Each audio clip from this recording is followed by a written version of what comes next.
تو سوال یہ تھا کہ اگر دجال حضور صلی اللہ علیہ وآلہ وسلم کے دور میں تھا تو اب کہاں ہے؟ محققین کا خیال ہے کہ دجال جس قوم کا نجات دہندہ ہے وہ اتنی پاورفل ہے کہ زمین کی ایسی چھان بین کر دے کہ جیسے فلٹر جو ہے وہ پانی کی کرتا ہے۔ وہ دل و جان سے اسے ڈھونڈ رہے ہیں تو پھر بھی کیوں نہیں مل رہا؟ تو اس سے لگتا ہے کہ وہ کسی ایسی جگہ میں ہے کہ جہاں انسانی اپروچ نہیں ہے اور نہ ہی انسانی آلات کی اپروچ ہے۔ تو میں نے جو تحقیق کی پھر میں یہی پہنچا کہ وہ جگہ صرف برموڈا ٹرائنگل ہی ہے، اس کے علاوہ اور کوئی ایسی جگہ نہیں ہے کہ جہاں اسے ڈھونڈا نہ جا سکے۔ یہ برموڈا پہلے اوقیانوس کے کل 300 جزیروں پر مشتمل ہے۔ صرف 20 جزیروں پر انسانی مخلوق ہے، انسان ہیں، لیکن وہ بھی بہت کم تعداد میں۔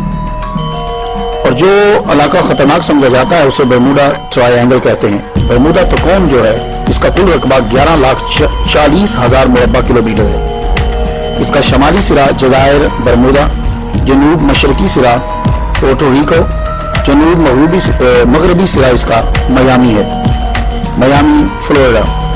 آپ جانتے ہیں کہ فلوریڈا کا معنی کیا ہے؟ اس کا معنی ہے اس خدا کا شہر جس کا انتظار کیا جا رہا ہے۔ یہ جو جگہ ہے 1850 میں یہ برموڈا تکون اور اس کے قریب علاقے میں 50 سے زائد کشتیاں غائب ہو گئی۔ اکثر ڈوبے ہوئے بحری جہاز امریکی ریاست کے ماتحت تھے۔ پہلا بحری جہاز جو اس کے اندر ڈوبا 340 افراد لے کر وہ غائب ہو گیا اسی کے اندر۔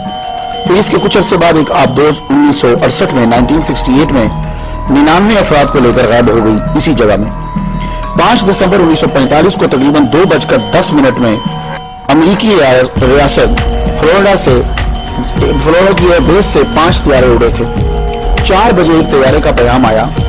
پائلٹ بولتا ہے، عجیب و غریب صورتحال کا سامنا ہے، میں زمین نہیں دیکھ پا رہا ہوں، میں اپنی جگہ کا تعین نہیں کر پا رہا، ہم فضا میں کہیں گم ہو گئے ہیں۔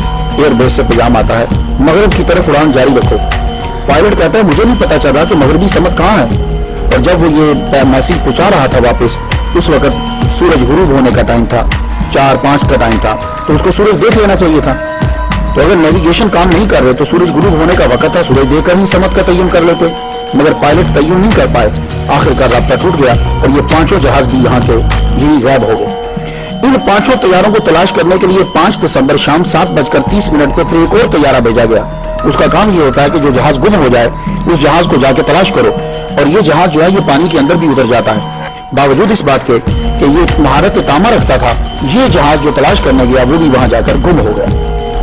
میرے خیال کے مطابق یہی دجال کا ٹھکانہ ہے۔ اس جگہ شیطانی طاقتوں کا مرکز ہے۔ ایسی مقناطیسی کشش یا برقی لہریں ہیں وہاں جو ہماری بجلی سے 1000 گنا طاقتور ہیں، اور مجھے یہ لگتا ہے کہ دجال جب آئے گا وہ اسی طاقت کا استعمال کرے گا، اور اس طاقت کو جو طاقت برمودا ٹرائنگل کے اندر ہے، جو لہریں ہیں، ان پر اگر کنٹرول ہو جائے تو آج جو گاڑی آپ اپنے 1960 45 کے اوپر یا 59 پہ چلا رہے ہو، یہ گاڑی 10,000 گنا رفتار کے ساتھ تیز چلنے لگ جائے گی۔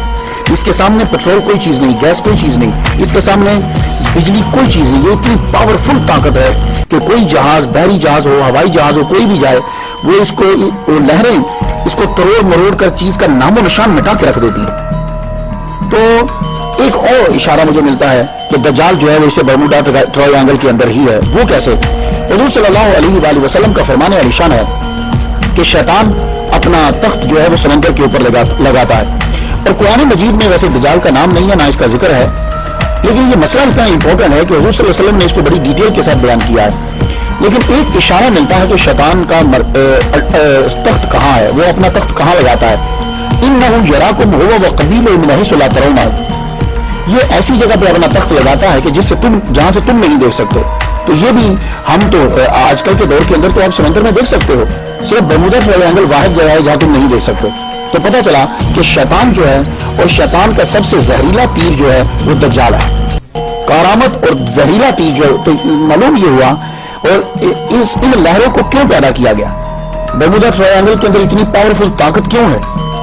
وہ وجہ یہ ہے کہ دجال کو وہاں چھپانا ہے، ادروائز تو نکال لائیں گے، ڈھونڈ لیں گے اسے۔ تو یہی، لیکن ایک اور میں ریسرچ کرتے کرتے ایک بات مجھے معلوم ہوئی کہ 2 ڈاکٹر کہتے ہیں کہ ڈاکٹر جیمس اور ڈاکٹر موریس جیسوڈ लेकिन ये दो डॉक्टर जो थे इन्होंने बर्मुदा ट्रायंगल के बारे में कुछ जान लिया था। अब पता नहीं बाद में ये मार दिए गए या क्या हुआ, लेकिन खबर ये फैला दी गई कि इन लोगों ने, दोनों डॉक्टरों ने जो है वो खुदकुशी कर ली थी। ब्रांड नोज बेटर क्या मसला है। मैं तो ये कहता हूं कि अल्लाह ताला ने दज्जाल को शैतानी समुंदर और शैतानी जज़ायर में मकनातीसी कशिश पैदा करके आम इंसानों से मख्फी रखा है। जब हुक्म रब्बी होगा तो इसके हाथ खोल दिए जाएंगे, क्योंकि उसके हाथ बंधे हुए हैं गर्दन के साथ, घुटने और टखने जंजीरों से बांधे हुए हैं, और वो भी आजाद कर दिए जाएंगे और वो बाहर आ जाएगा। और हो सकता है तब अल्लाह ताला मकनातीसी लहरों को कम कर दे, या ये होगा कि वो इन लहरों के ऊपर कंट्रोल पा लेगा। उसकी वजह यह है कि कुछ लोगों ने बर्मुदा ट्रायंगल के ऊपर उड़न तश्तरियां देखी हैं। वो जो एलियन की नहीं आप देखते, वो एलियन जिस पर बैठ कर आते हैं, आपने अक्सर देखा होगा, वहां उनको उड़ते हुए देखा है। तो हो सकता है कि दज्जाल की पावर इतनी ज्यादा हो कि वो उन लहरों के ऊपर भी कंट्रोल कर सकता हो। अब सवाल ये है कि समुद्री जजीरे से निकलकर दज्जाल बाद में पब्लिक के सामने कब और कहां से आएगा। ये तो बात तय हो गई कि दज्जाल किसी जजीरे में ही रहता है, और मेरी अकल के मुताबिक वो बर्मुदा ट्रायंगल के अंदर ही है। क्यों कि वहां अभी तक किसी की रसाई नहीं है, और अल्लाह ताला ने उसको छुपा कर रखना है जब उसके जाहिर होने का टाइम नहीं आता। अब यह है कि जब वो वहां से आएगा तो फिर पब्लिक के सामने कब आएगा, आलमी ऐलान कब होगा, लोग उसको जानेंगे कब। तो दज्जाल के पब्लिक में आने से पहले कुछ अलामात हैं, वो मैं हदीस की रोशनी में आप तक पहुंचाना चाहता हूं, क्योंकि हदीस से बढ़कर हमारे पास कोई यकीनी जरिया जो है वो नहीं है। मुस्नद इमाम अहमद, अबू दाऊद शरीफ, तिरमिज़ी शरीफ में हजरत मुआज़ बिन जबल रज़ियल्लाहु तआला अन्हु से रिवायत है, हज़रत सल्लल्लाहु अलैहि वसल्लम ने फरमाया कि बैतुल मक़दस की आबादी में मदीना की वीरानी है, मदीना की वीरानी में जंग अजीम, और जंग अजीम का होना कुस्तुनतुनिया की फतह है, जिसके बाद दज्जाल का निकलना है। तो पता ये चला कि मदीना वीरान हो जाएगा, इतना वीरान हो जाएगा मदीना कि वहां जानवर फिरने लग जाएंगे, इंसान मदीना छोड़कर निकल जाएंगे। ये दज्जाल से पहले की बात है। और जब ये मदीना वीरान होगा तो बैतुल मक़दस जेरूसलम आबाद हो जाएगा, और मदीना की वीरानी के बाद जंग अजीम होगी, कुस्तुनतुनिया फतह होगा, उसके बाद दज्जाल आएगा। ये दज्जाल के पब्लिक में आने से पहले के मैं हालात आपको बता रहा हूं। एक और हदीस हमारी मदद करती है ये जानने की कि दज्जाल के ज़हूर से कबल हालात क्या होंगे। बारिश बंद हो कर दी जाएगी अल्लाह ताला के हुक्म से, और रिज़्क जमीन पैदा करना बंद कर देगी। हजरत अबू उमामा बाहिली रज़ियल्लाहु तआला अन्हु से रिवायत है, हुज़ूर सल्लल्लाहु अलैहि वसल्लम ने फरमाया दज्जाल के ज़हूर के पहले 3 साल सख्त होंगे। पहले साल अल्लाह ताला हुक्म देगा, ऐ आसमान तीसरा हिस्सा बारिश रोक दे, ऐ जमीन तीसरा हिस्सा ज़राअत रोक दे। दूसरे साल अल्लाह ताला फिर हुक्म देगा, अब जो बाकी बचा है उसमें से कहेगा अल्लाह कहेगा तीसरा हिस्सा बारिश रोक दे, जमीन को हुक्म देगा तीसरा हिस्सा ज़राअत का रोक दे। तीसरे साल अल्लाह ताला हुक्म देगा, आसमान बारिश मुकम्मल तौर पर बंद कर दे, ऐ जमीन तो मुकम्मल तौर पर अपनी ज़राअत रोक ले, ताकि जानवर जो है वो भी मरने लग जाएंगे, क्योंकि जानवर तो घास खा लेते हैं, ऐसी चीजें खा लेते हैं। तो यानी गोया कि जमीन पर घास उगना भी खत्म हो जाएगा, जानवर भी मरने लग जाएंगे। ये है शैतान से पहले के 3 साल। इब्न माजा शरीफ में ये हदीस मुबारक है। मुस्नद इमाम अहमद, अबू दाऊद और इब्न माजा की स्टडी करने के बाद हदीस के मुताले से मैं आपको बता सकता हूँ कि दज्जाल के ज़हूर से कुछ साल उसके पब्लिक में आने से पहले क्या हाल होगा। बैतुल मक़दस आबाद हो जाएगा, जंग अजीम होगी, मदीना शरीफ वीरान हो जाएगा, लोग छोड़ जाएंगे, कुस्तुनतुनिया की फतह हो जाएगी, मुकम्मल कहत हो जाएगा, ना बारिश होगी ना फसल, लोग बुग़्ज़ अदावत की वजह से बिछड़ जाएंगे, एक दूसरे से उसका माल और औलाद छीनेंगे, यानी एक दूसरे के बच्चे भी छीन लेंगे। ये लोग एक आदमी की बात के लिए इकट्ठे होंगे जो बद इखलाक होगा, बेइल्म होगा, मुल्क में लाकानूनियत, और उसके पास उससे निजाम भी नहीं चलेगा। इंसान सुबह को मोमिन होगा और शाम को काफिर हो जाएगा। लोग 2 किस्म के रह जाएंगे, एक जो मोमिन होंगे उनके अंदर मुनाफिकत नहीं होगी, ये बोल कम होंगे, दूसरे मुनाफिक होंगे, ईमान नहीं होगा, बहुत ज्यादा तादाद में होंगे।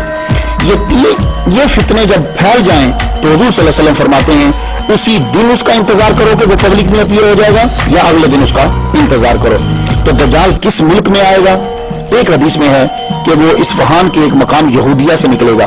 सही मुस्लिम शरीफ बाब जिक्र दज्जाल के अंदर है कि हुजूर सल्लल्लाहु अलैहि वसल्लम ने फरमाया दज्जाल शाम और इराक के दरमियान से निकलेगा।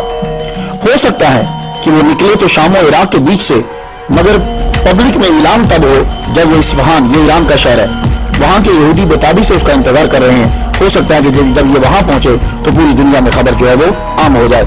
अब हमें ये देखना है कि जब ये आएगा तो इसके पास पावर कितनी होगी और ये करेगा क्या।